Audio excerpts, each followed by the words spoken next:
Hi viewers, welcome to our channel. ప్రస్తుతం మనతో పాటు ఇమ్మంది రామారావు గారు సీనియర్ జర్నలిస్ట్ ఉన్నారు. వారితో ఒకసారి మాట్లాడదాం. సార్ నమస్కారం. సార్ నమస్తే బాబు. సార్, ఏపీలో అధికారం అయితే మార్పు కలిగింది, మనం చూసాము. వైసీపీ ఘోర పరాభవం జరిగింది, కూటమి ఘన విజయం అయితే సాధించింది. అయితే ఎలక్షన్స్ కంటే ముందు లోకేష్ గారు ఎప్పటి నుంచో కూడా ఒక ఎర్ర బుక్లో కొందరు పేర్లు రాసుకుంటూ వస్తున్నారు. అంటే ఎవరైతే తమని ఇబ్బందులకు గురి చేస్తారో వాళ్ళందరి పేర్లు అయితే రాసుకుంటూ వచ్చారు. ఇప్పుడు ఆ ఎర్ర బుక్ పరిస్థితి ఏంటి? అధికారంలోకి వచ్చారు కదా, మరి ఆ ఎర్ర బుక్లో ఎవరెవరు ఉన్నారు, వాళ్ళని ఏం చేసే అవకాశం కనిపిస్తుంది, వాళ్ళు ఎవరెవరు సార్ అసలు? ఇప్పుడు ఎర్ర బుక్కులో పేర్లు రాయడం అన్నది ఓ విధంగా లోకేష్ తాలూకు కొంచెం అమాయకత్వం. బుక్లోనే పేరు రాయాలి, మనసులో ఉంచుకోకూడదు, అంతే కదా. దీనికి ఒక పేరు ఎర్ర బుక్ అయిపోయేందుకు అట్లాంటి అది ఆలోచన ఉండకూడదు. కానీ సహజంగా ఎవరు లోకేష్ని, చంద్రబాబు నాయుడిని బాగా తిట్టినవాడు ఎవడైనా ఉన్నట్టే మొట్టమొదటిసారిగా కొడాలి నాని. అంటే పప్పుగాడు, 420 గాడు, ఇంకా ఏదో రకరకాల బూతులు మాట, అది ఎవరు తట్టుకోలేరు.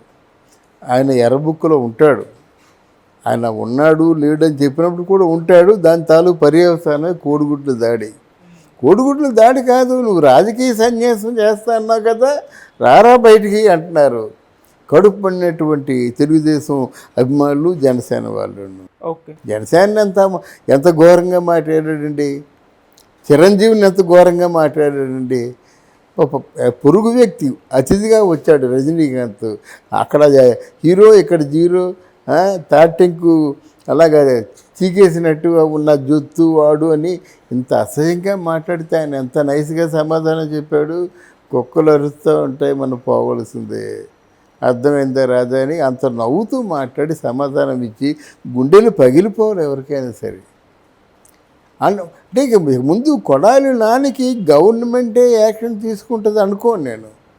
బయటికి వెళ్ళలేడు, ఇదే ఊరు వదిలి వెళ్ళిపోవలసింది తప్ప బయటికి వెళ్తే ఊరుకోరు. బట్ ఎన్నో మాటలు పడిన తర్వాత అంటే ఎవరు పవన్ కళ్యాణ్, చంద్రబాబు, లోకేష్ కాకుండా వాళ్ళ అభిమానులు ఉంటారు, గట్టి అభిమానులు. ఇన్ని మాట్లాడతాడు, నా కొడుకు సరైన సమాధానం చెప్పాలని చెప్పేసి తప్పదు. ఎన్ని కక్షాదింపులే కదండి, మర్డర్స్ అన్నీ ఎప్పుడో ఏదో అన్యాయం జరుగుతుంది, అది గుండెల్లో ఉంటుంది, దాన్ని కక్ష సాధించలిగా యాక్షన్ తీసుకుంటారు వాళ్ళు. ఎవరు ఎటు పోరు, వీళ్ళు మాట్లాడినా అంతే, వాళ్ళు మాట్లాడినా అంతే. ఎవరు మాట్లాడినప్పుడు కూడా మిమ్మల్ని అన్యాయంగా మాట్లాడితే ఏం చేస్తారు, ఈ శక్తి లేకపోయినా తాసి చెప్పదెబ్బ కొడతారు సమయం వచ్చినప్పుడు, సందర్భం వచ్చినప్పుడు, మీకు అనుకూలంగా ఉన్నప్పుడు. అలాగే ఫస్ట్ తప్పకుండా కొడాలి నాందే ఫస్ట్ మార్క్ ఈ విషయంలో. ఆయన ఖచ్చితంగా పట్టాభిషేకం జరుగుతుంది. రెండో వ్యక్తి ఎవరంటే వాడు ఎక్కువగా వాగేవాడు కాదండి, ఆయన వల్లభనేని వంశీ. మాట్లాడగా ఒకే మాట మాట్లాడాడు, ఈ లోకేష్ భువనేశ్వరి కొడుకు కాదు అని అప్పుడు ఎలిమినేట్ మాధవరెడ్డి ప్రస్తావన తీసుకొచ్చాడు. తల్లిలాగా చూసుకున్నటువంటి భువనేశ్వరి క్యారెక్టర్ని అసాసినేషన్ చేశాడు. అది లోకేషే కాదు, మనమే క్షమించాం. మన శక్తి ఉన్నా లేకపోయినా చచ్చిపోయినప్పుడు కూడా దానికి డెఫినెట్గా అంటే మా అమ్మ క్యారెక్టర్నే అసాసినేషన్ చేస్తారా అని ఒక ఉంటుంది, ఆ తెగింపు ఉంటుంది, తప్పకుండా ఆవిడకి చూపించాలి. మూడో వ్యక్తి ఆవిడు మీకు ఇక్కడ పేరుని నాని.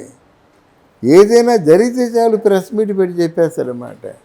ఆయన పవన్ కళ్యాణ్ని తిట్టిన తిట్లు ఎవరూ తిట్టలేరు, ఆయన లోకేష్ని తిట్టిన తిట్లు ఎవరూ తిట్టలేరు. అలాగా తిట్టు మీద తిట్లు తిట్టుకుంటూ వెళ్ళిపోయాడు అన్నమాట. అందువల్ల ఆయన్ని కూడా క్షమించేది లేదు. ఇప్పటికీ మొదలెడుతున్నాడు, సిగ్గు లేకుండా ఉన్నవాళ్ళు 11 మందిలో 6 అందరూ వెళ్ళిపోతారు, 5 ఉన్నారు. రావెల కిషోర్ బాబు నన్ను వచ్చేసాడు జనసేనలోకి, ఇంకా 10 మంది ఉన్నారు. 10 మందిలో ఎంతమంది వచ్చేస్తారో చూడండి అఫీషియల్గా. ఎందుకు వచ్చేస్తున్నారు, అక్కడ పడలేక. మన జగన్మోహన్ రెడ్డితో భవిష్యత్తు ఉండదు, ఇంతో ఉంటే మనం అడుక్కు తినవలసిందే అని ఒక భావన ఏర్పడితే ఎవరైనా అంతే చేస్తారు. కానీ ఇప్పుడు ఇంకా కూడా సిగ్గు లేకుండా విమర్శిస్తున్నాడంటే పేరుని అని డెఫినెట్గా మూల్యం చెల్లించుకుంటాడు ఆయన ఒకడు. తర్వాత మనకి చూసినట్టయితే అంబటి రాంబాబు ఏదో డ్రామా అనుకుంటున్నాడండి. అంటే ఆపోజిట్ పార్టీ వాడిని రోజు విమర్శించడం డ్రామా అనుకుంటే ఎలాగవుద్ది? వాడు ఎవడో ఇరిగేషను అంటే ఇరిగేషన్ మంత్రి కదా. ప్రెస్ మీట్లో ఎవరు అడిగారు, పోలవరం ఎంతవరకు పూర్తయింది, పూర్తి అవ్వకపోవడానికి కారణం ఏంటంటే ఈ ప్రశ్న కాదు ఇంకో ప్రశ్న ఏమంటాడు, సంబంధిత శాఖ మంత్రి నువ్వు పోలవరం గురించి నిన్ను అడగకపోతే ఇంకెవరిని అడుగుతాడు? కనుక అది ఏదైనా అయినట్టయితే జగన్మోహన్ రెడ్డి తాలూకు మెప్పు కోసం ఆయన చేశాడన్నమాట. ఎందుకు చేశారంటే దీనికి ఒక మూల కథ చెప్తా. అంబటి రాంబాబు షోక్గా ఉండేవాడు, చాలా బాగుండే. ఆయన దృష్టిలో ఆయన ఏదో ఎన్టీ రామారావు నాగేశ్వరరావు స్టైల్లో ఉంటాడని ఆయన ఫీలింగ్. అంటే జుత్తంతా నల్లగా ఉన్నప్పుడు సంజన సుకన్యలతో మాట్లాడి ఒక అరగంట వచ్చిపో అన్ను, అది బాగా పబ్లిక్ అయిపోయింది. ఆయన ఎంత కన్నింగో చెప్పడానికి చెప్తున్నాను అనమాట.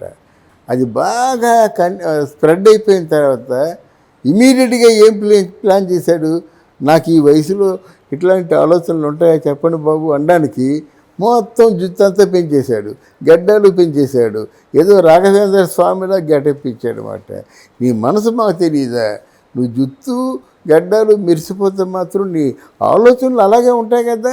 అంటే అంతకన్నీ నాకు ఏ ధ్యాస లేదు, ఒక జగన్మోహన్ రెడ్డి కోసం ప్రాణం ఇస్తామన్నట్టుగా అలా కలరించుకున్నాడు. మళ్ళీ సీటు తెచ్చుకున్నాడు, అటర్ ఫ్లాప్ అయిపోయాడు ఆయన ఒకడు. తర్వాత చూసుకుని అనిల్ కుమార్ యాదవ్ అని ఒకడు ఉన్నాడు, వాడికి ఏమి లేదు, పవన్ రా ఛాలెంజ్ చేస్తున్నాను, నువ్వో నేనో తేల్చుకుందామని అక్కడ నెల్లూరులో పెద్ద గర్జించినటువంటి ఏమైపోయాడండి అనిల్ కుమార్ యాదవ్. మళ్ళీ పవన్కు ముందుకు వచ్చి సవాల్ చేయగలడా? పవన్ ముందుకు వచ్చి సవాల్ చేస్తే ఆయన ఒక చిన్న పీసు మిగులుతాడా? కనుక ఇవన్నీ ఆ లోకేష్ బాబుకి ముందుకు వచ్చి సవాల్ చేస్తే పీసు మిగులుతాడా? కనుక ఆయన కూడా రెడ్ బుక్లో ఉన్నది వీళ్ళే. తర్వాత లాస్ట్ బట్ నాట్ లీస్ట్ ఆ రోజా ఉందంటే ఆవిడ చాలా దిగజారిపోయింది, చాలా దిగజారిపోయింది. ఆ మాటల్లో ఎంతవరకు వెళ్ళిపోయిందంటే రేపొద్దున్న మా జగన్మోహన్ రెడ్డి ఎడంకాలి గోటుకున్న వెంట్రుకను కూడా పీకలేవని చెప్పింది. తర్వాత ఫలితాలు అవ్వక ముందు రోజు కూడా మేము ఘంటాపథంగా చెప్తున్నాను, మేము అఖండ మెజార్టీతో 150కి అబోవ్ వస్తాయని చెప్పిన పెద్ద మనిషి ఆవిడే. తర్వాత చంద్రబాబు నాయుడిని తిట్టకుండా ఉన్న వ్యక్తి ఆవిడే. ఇక్కడ పవన్ కళ్యాణ్ అనే దరిద్రుడు ఉన్నాడని చెప్పింది. ఇవన్నీ పోతాయా? ఇవన్నీ డెఫినెట్గా చేస్తారు కదా. పవన్ కళ్యాణ్ దరిద్రుడు, ప్యాకేజీ ఇస్తారు, 3 పిల్లల మొగుడు, ఇవన్నీ ఎందుకండి? నీకేంటి? నీకు 3 మొగుళ్ళు ఉంటే వచ్చిన నష్టం ప్రజలకేమిటి? ఆయన 3 పిల్లలుంటే నష్టం ప్రజలకేమిటి? ఆ మాత్రం నీకు తెలీదు? సినిమా ఫీల్డ్లో ఉంటూ మొగుళ్ళ గురించి, పిల్లల గురించి, సెక్స్ గురించి మాట్లాడొచ్చా? సినిమా ఫీల్డ్లో ఉన్న వాళ్ళకి నైతికంగా హక్కు లేదు. మన ఇష్టమైతే మనం పోతామా? ఇష్టమైన వాళ్ళ దగ్గర మనం పోతామా? అలాగే ఇంకొకరు ఏదో మనసు పడ్డ వాళ్ళతో ఉండడం తప్పెలాగా ఉంది?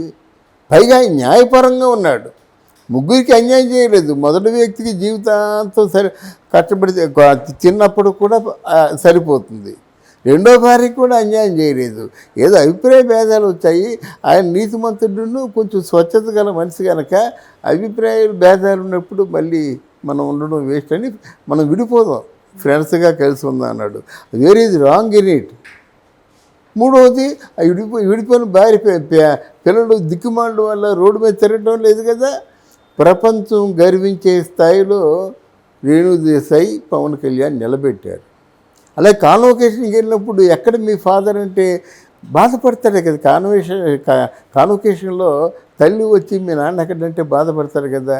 ఆ బాధని కూడా కలిగించకుండా వెళ్ళి కాన్వకేషన్లో ఎస్ వీఆర్ పేరెంట్స్ అన్నాడు. ఆయనలో మంచిని చూడాలి కానీ ఇంత మాట్లాడేసిన తర్వాత నిన్ను ఎవడు రక్షిస్తాడు? దేవుడు కూడా రక్షించడు.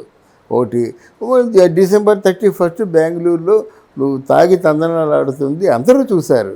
నేను తాగలేదు, పాల్గొన్నది నిజమే కానీ నాకు తాగుడు అలవాట్లేదని చెప్పావు.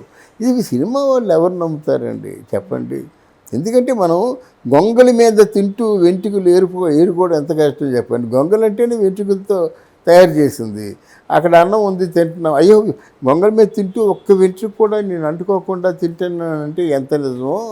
ఆవిడ తప్పులు చేయలేదంటే అంతే నిజం.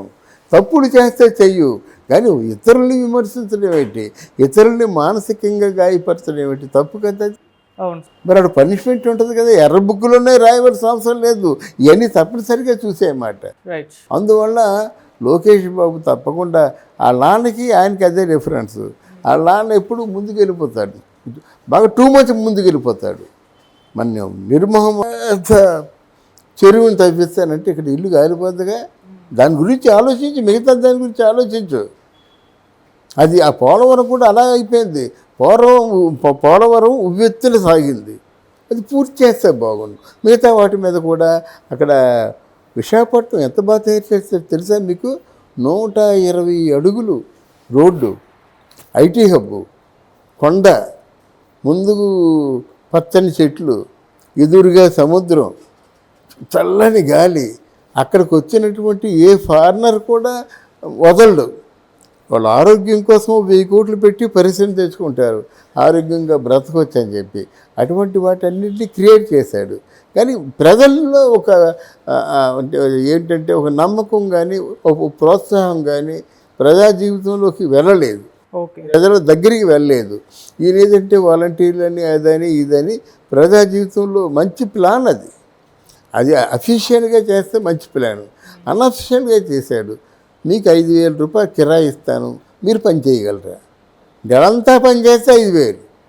ఒక్కడు ఒక హాస్టల్లో ఉండాలంటే 6,000 రూపాయలు తీసుకుంటున్నారు.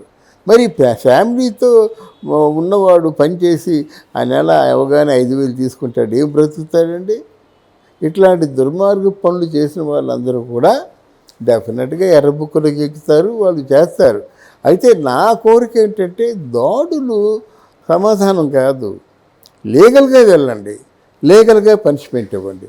పనిష్మెంట్ ఇవ్వకూడదని చెప్పడం లేదు, దాడులు తప్పని చెప్తున్నాను మళ్ళీ.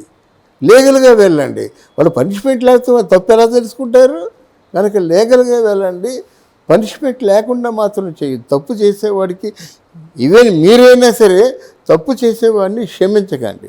Okay sir, thank you so much sir. Thank you.